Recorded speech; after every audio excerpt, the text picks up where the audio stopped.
Hello, I am the Kiwi Kink, and I am here about to do a debriefing. What's our next move, Commander? Head for the Mu Relay? The Mu Relay could link to dozens of systems. Unless we know exactly where Saren's going, we'd just be wasting our time. The Commander is right. We cannot rush off blind. We still need to learn more about Saren. Who put you in charge? Did the Commander resign when I wasn't looking? We're all on the same team here, Williams. She's just trying to help. Sorry, Commander. Look, this is a tough mission. We're all on edge. Everyone go get some rest. Crew dismissed. Novaria report is away, Commander. You want me to patch you through to the Council? Patch him through, Joker. Setting up the link now, Commander. Is this report accurate, Commander? You found Rachni on Novaria? And then released the Queen. Do you have any idea what you've done? How many generations until they overrun the galaxy? This Queen is different. She understands why her kind had to be wiped out last time around. I hope you're right, Shepard. Our children's children will pay the price if you're not.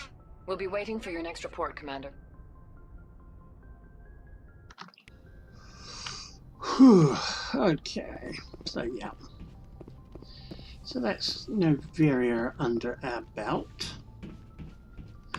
Yeah, so that done, I think it's time to go do our usual thing of chatting with the crew. So let's go. Hey, Kaidan.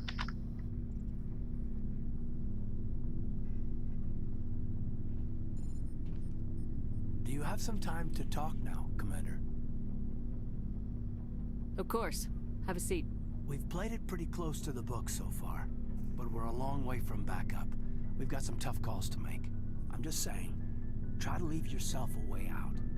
I've seen what cutting corners can do, and I'd hate to have that happen to you, Shepard. Commander. That's not the appropriate way to address your commanding officer, Lieutenant. Sorry, ma'am. Maybe I got a bad signal. I mean, if you're a... Maybe there's someone else you'd rather confide in. Ma'am. Someone? You're referring to our young Prothean expert. I think she's older than both of us put together, but, yeah. There's a lower deck rumor that she's, interested in you, as more than a source of Prothean data. She's a very interesting lady. Not to my, tastes, but, I never claimed to be big on alien culture. You seem awfully worried about my personal affairs. It's just that we don't have much downtime these days. I like being around you, but I don't want to take up your personal time.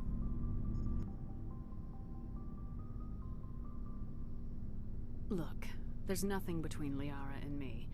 What's the real issue here, Kaidan?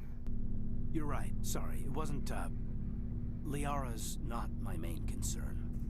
I'm not questioning any decision you've made, Shepard. Let me be clear about that. It's just my experience that once someone lets something slide, it tends to pick up speed. Do you get my meaning? Talk to me, Kaidan. You got a little black rain cloud sitting over your head. I'll try to keep the deck dry. You know the records about the biotic training out on Jump Zero? They're all classified, because the Alliance made mistakes. After first contact, Kinetics was set up to track Element Zero exposures and develop implants for humans. Once we had an embassy on the Citadel, Kinetics could bring in experts instead of taking it slow. Is there some reason we couldn't learn it on our own? They didn't know where to start. Hell, it took a couple of years to even link biotics and Ezo. Forget trying to get the kids to move stuff. They had trouble just helping them not break their own limbs. And their choice of teachers didn't help much. The only experts would have to be aliens. Dead on. Turians, actually. That's why Kinetics kept it a secret. They were afraid of what people back home would think, asking the Turians for help when we just fought a war with them. The Asari would have been more acceptable than the Turians. Yes, but the company didn't go through the Citadel. It would have made Earth look weak, so they discreetly hired some Turian mercenaries. I'm sure Kinetics did what they thought was best. It wasn't best for us. They brought in an ex-military Turian named Commander Vernus. To introduce himself, he liked to say, "I was at the helm of the dreadnought that killed your father." When I told him my dad wasn't in the war, he'd retired to Vancouver. My family had an inland home that matured to new beachfront. Vernus had it in for me after that. He cut corners, pushed hard. I mean, you either came out a Superman or a wreck. A lot of kids snapped. A few died.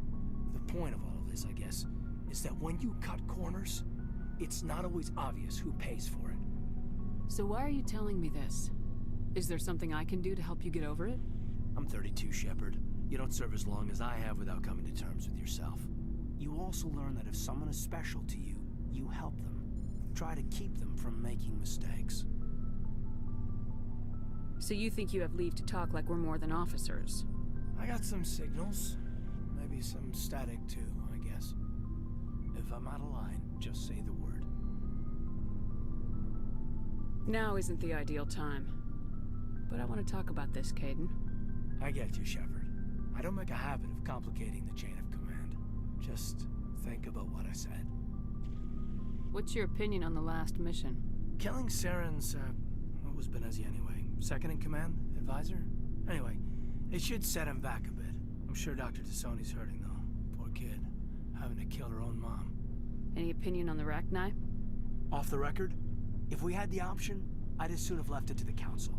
We weren't out here during the Rachni War. I'm not sure we have any business getting involved.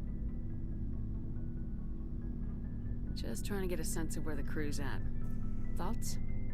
I've wasted enough of your time for now, Commander. We'll have time for personal debriefings later. We'll talk later, Kaidan.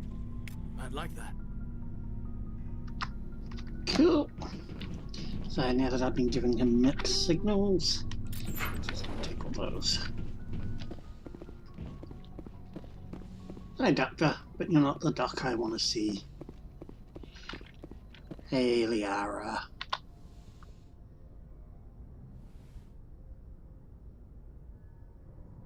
If you are here to talk about Benezia's death, you need not bother. She brought it upon herself. Don't pretend it doesn't bother you. She was your mother. She was. But she was not. I prefer to remember Benezia as she used to be, before she was corrupted by Sovereign's power. The best of your mother lives on in you. Her determination, her intelligence, her strength.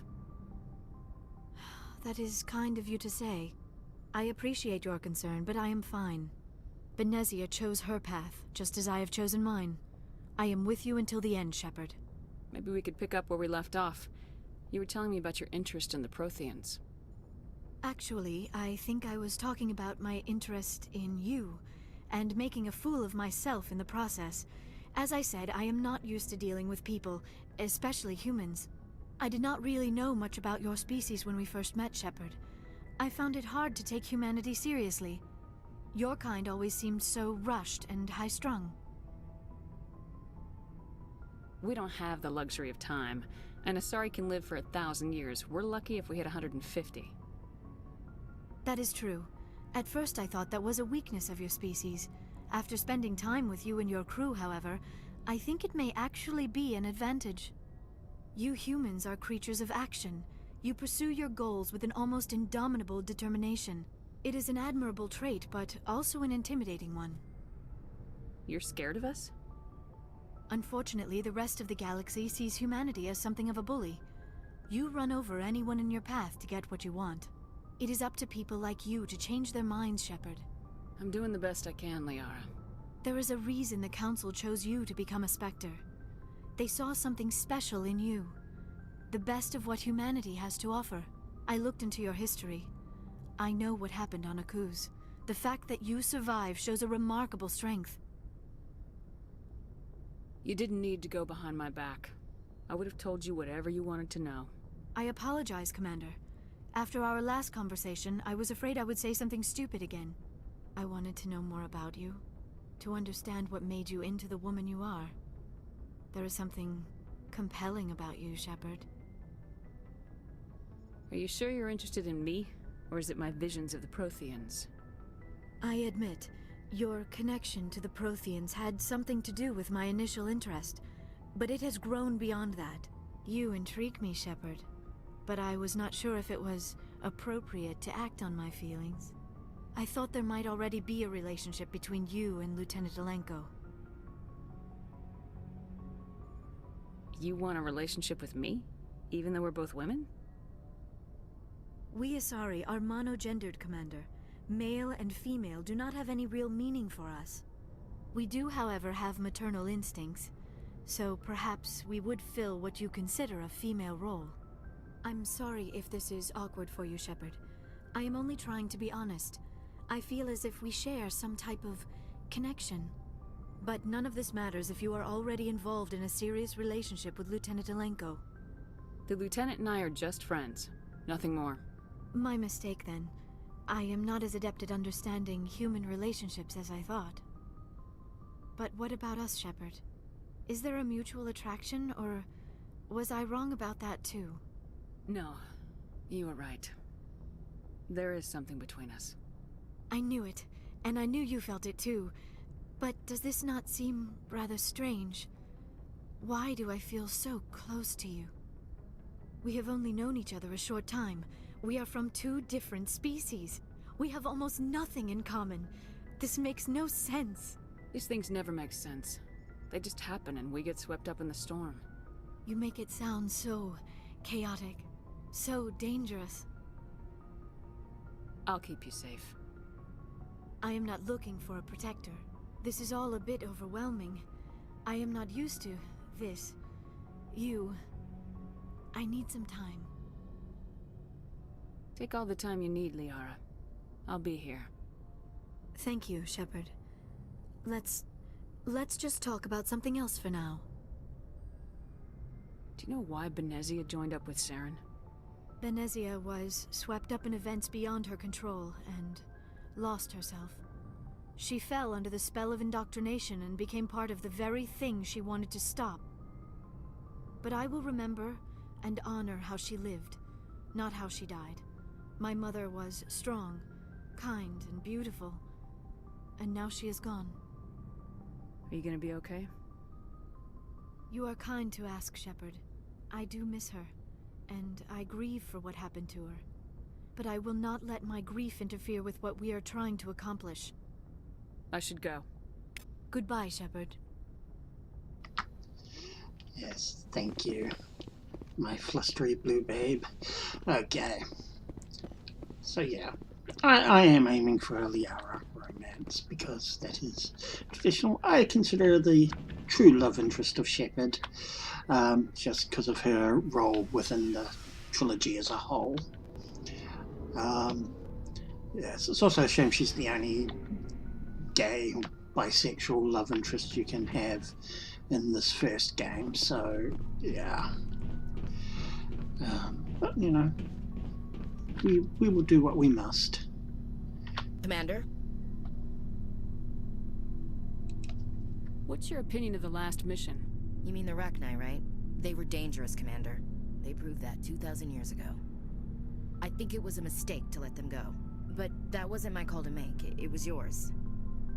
You know, you really should talk to T'Soni about her mom. She has to be hurting. Just saying, Commander. Do you have a few minutes to talk? One-on-one? Sure. I was just watching some mail from home. Oh, before I go, we saw Kaidan in a news vid about the Normandy. He's cute. Later, sis. Let's pretend this never happened. Are you interested in the Lieutenant, Chief? No, ma'am. And anyway, Scuttlebutt says he's already sweet on someone. What's up? You didn't come by to eavesdrop on family mail. Your family seems to be important to you. Yeah, we've always been close. Me and my sisters especially. With Dad on duty so much, I had to help Mom raise them. You're lucky to have a close family. Oh, sorry, I forgot about your family situation. Or lack thereof. Relax, Williams, I've dealt with it. Asked me to clear a bunker of armed hostiles? No problem. Dealing with the foot in my mouth? Not so good with that. Things were tense between Sarah and me for a while. Then we bonded. Sounds like a story. Feel like sharing? Sarah got herself a boyfriend who wanted to go faster than she did. Mike. I didn't think he was a bad kid, just pushy. Lynn would send me these worried vid mails, and I'd tell her to relax. If he really liked her, he wouldn't be pushy. Yeah, of course. If he didn't ask at all, I'd wonder if he thought Sarah was ugly. Damned if you do, damned if you don't. Mike thought they'd go for a romantic walk in the woods, because he figured it was past time they did the deed. She levered Mike face first into a tree and left. Didn't have a scratch on her. Good thing Mom and Dad had us all learn some kind of self-defense. I took emergency leave and walked Sarah to school for a few days. You traveled all the way home to walk your sister to school. It was only a dozen light years, like a day's cruise. It's not like I was going to Earth or something. My last day out, Mike was waiting for us. Sarah had told her friends, so everyone at school knew what he did. He wasn't happy. I wanted to snap him in half, but Sarah gave me this look, this let me handle it, I need to do this alone look. She kept her cool, God bless her, as he screamed in her face. She just let him vent. Then he tried to punch her. I swear, she just flowed around him. Next thing I knew, he's face down on the sidewalk, and there's blood everywhere. That's unbelievable. Sarah must be as good as you. Better. I'm more or less a straight-up puncher. When he swung, she wasn't there anymore, and he fell. She helped him stop the bleeding and had me call an ambulance. She told the paramedics he fell. Before they took him to the hospital, Mike touched Sarah's arm. I thought he was gonna end up on the ground again. But he hung his head, whispered, "I'm sorry," and started crying. And she hugged him. The Williams women are a decisive bunch, Commander. We do things when we're ready. Not before, not after. Your sister's something else. But you didn't mention your father at all. Was he on deployment? Dad always wanted to serve in space, but he wanted us to have real ground under our feet. He'd say, space is beautiful, but you can't raise a family there. I cannot rest from travel. I will drink life to the lees. All times I've enjoyed greatly, have suffered greatly, both with those that loved me and alone. For always roaming with a hungry heart, much have I seen and known, cities of men and manners, climates, councils, governments. I never thought I'd hear you reciting poetry. Just because I can drill you between the eyes at 100 meters doesn't mean I can't like sensitive stuff. Just don't spread it around. Ulysses was my dad's favorite poem. Every time he shipped out, he recorded me reading it. He had a dozen versions when he retired. Does he still like it? I sure hope so. I read it to his grave every time I go home. Dad passed on a few years back. He's probably still watching, though. You mean from wherever we go after death? Dead on, Skipper. He's with God now. That's not a problem with you, is it? That I believe in God? Everyone has the right to believe what they want. Says so in the Alliance Charter, only with fancier words. I'm glad you're open-minded about it. I've met a few people who are really weirded out by my faith. Because I work in space, I can't believe in a higher power? Jeez. Hello, have you people looked out the window? How can you look at this galaxy and not believe in something? I should get back to my duties. Didn't mean to take up so much of your time. Dismissed, Chief. Ma'am.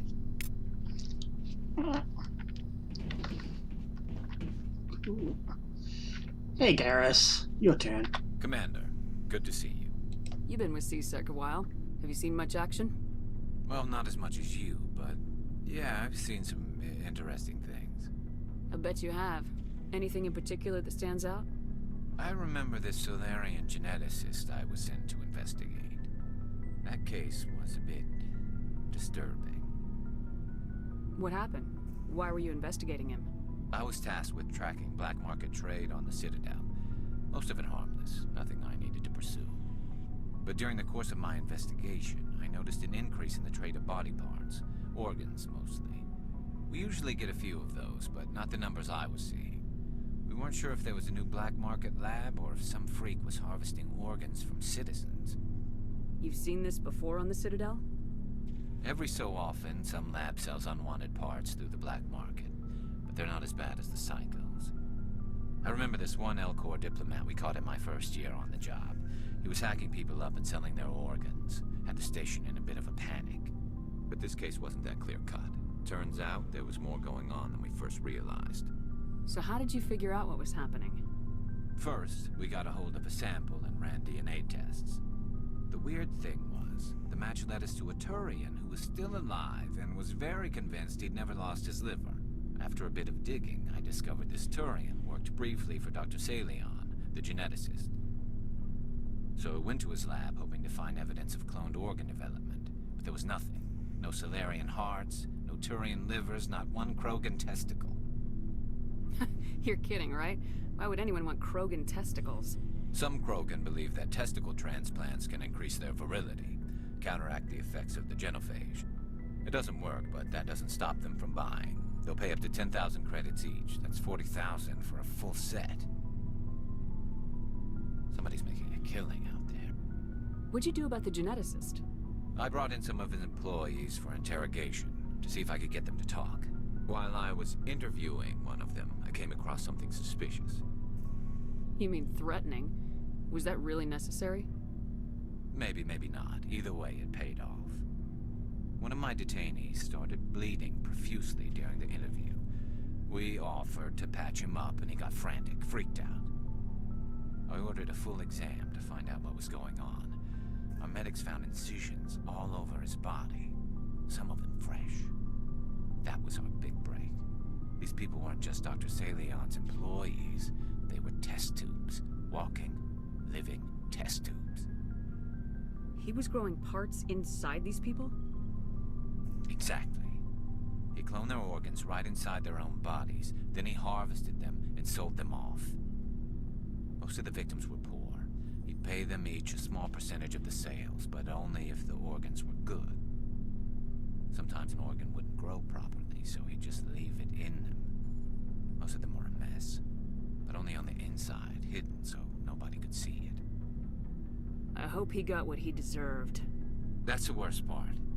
We never caught him. Why not? What the hell happened? He ran, blew his lab, grabbed some of his employees, and headed for the nearest space dock. By the time I found out, his ship was already leaving. He threatened to kill his hostages if we tried to stop him. But you went after him anyway, right? I ordered Citadel Defense to shoot him down, but CSEC headquarters countermanded my order. They were worried about the hostages, worried about civilian casualties if the ship was destroyed so close to the Citadel. I told them those hostages were dead anyway. He just used them to make more organs, but they wouldn't listen. It's not worth the risk. You pursue the vessel and disable it. That's the best choice. They sent the military after him, but he got away just the same. Yes, they did. I went to Patton and told him what I thought of him and his policies. He said if I didn't like it, I could quit. Well, I almost did. All they had to do was disable that ship, stop him from running. Maybe the hostages die, maybe they don't, but at least we stopped the bastard responsible for it all. If you don't care about the fate of those hostages, then you're no better than he is. You're just a terrorist with a badge. Yeah, maybe you're right. It doesn't make it any easier, but I see your point. Just wish I could have stopped him. That's all. Do you have any idea what happened to Dr. Salion? I sent out feelers from time to time, hoping to find something. I thought I'd found him a while back. He changed ships and changed his name to Dr. Hart, his idea of a joke, I guess. I told the military, but they weren't convinced it was him. I got the transponder frequency for his new ship, but I just can't get anyone to check it out. I'll check out the coordinates when I get a chance. I was hoping you'd say that. But Commander, take me with you when you go. If it's Salion, I want to be there when you find him.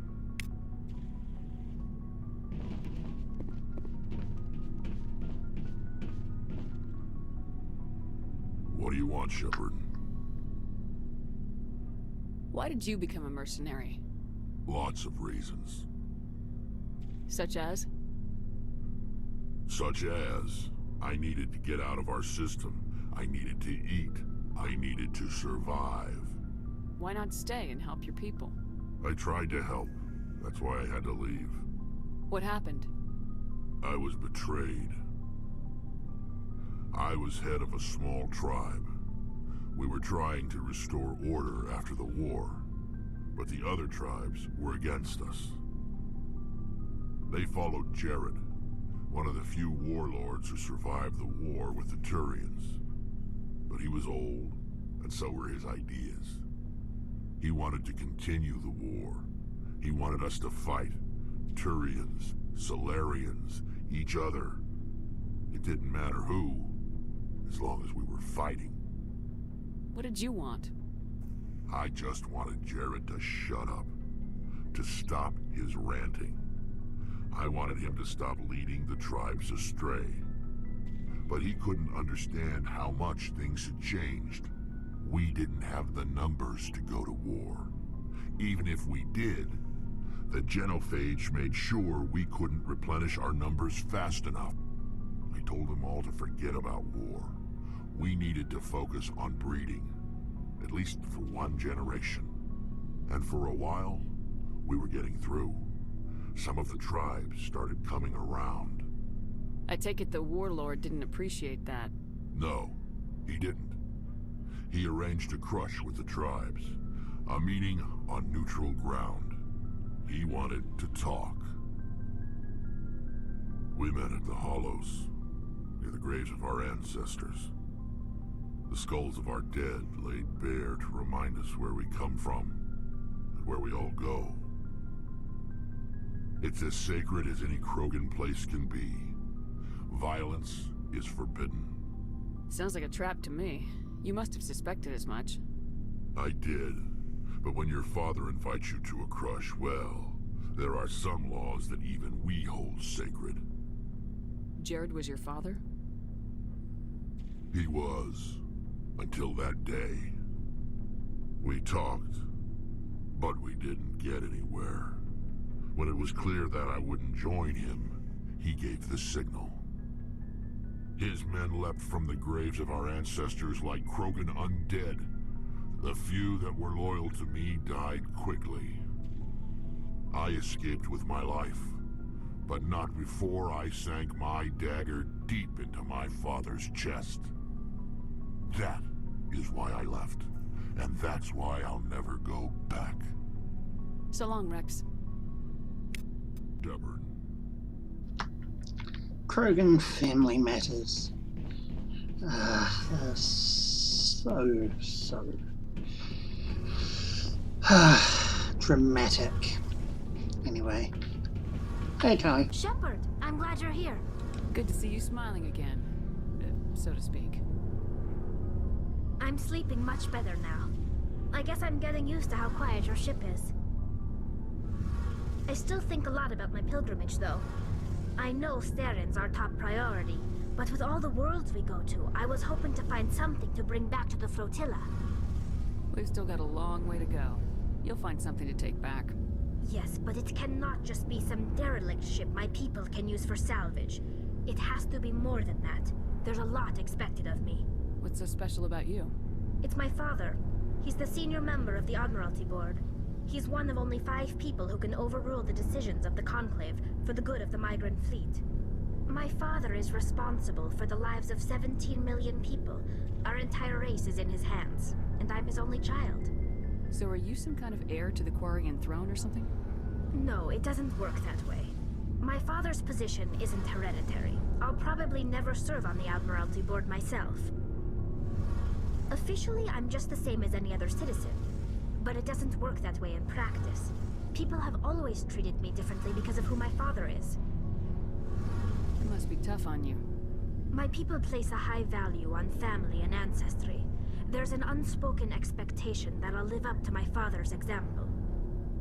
Everyone's waiting for me to do something great on my pilgrimage. Something that will forever change our lives for the better. If I don't, it's like I failed, and that reflects badly on both me and my father. The work you're doing here is more important than anything any Quarian's ever done before. Yes, I know. But you have to understand Quarian culture.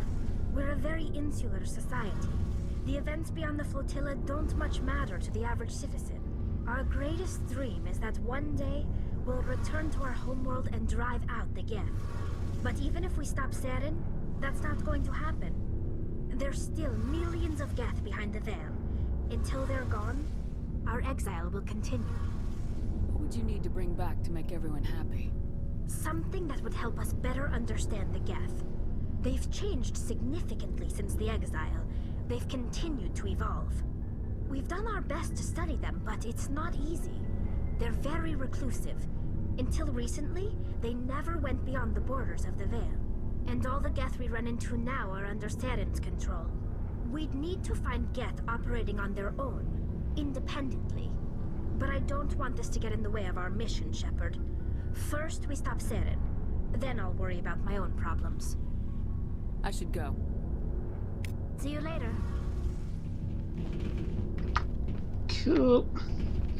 Okay, so now that we've done that, I think we will call that a session. Yeah, it was just a bunch of conversations, but they're pretty good, and it's why we play this game. These guys are really enjoyable to talk to and have some very interesting backgrounds. Oh well. But anyway, I am the Kiwi Kink, and I will see you next time.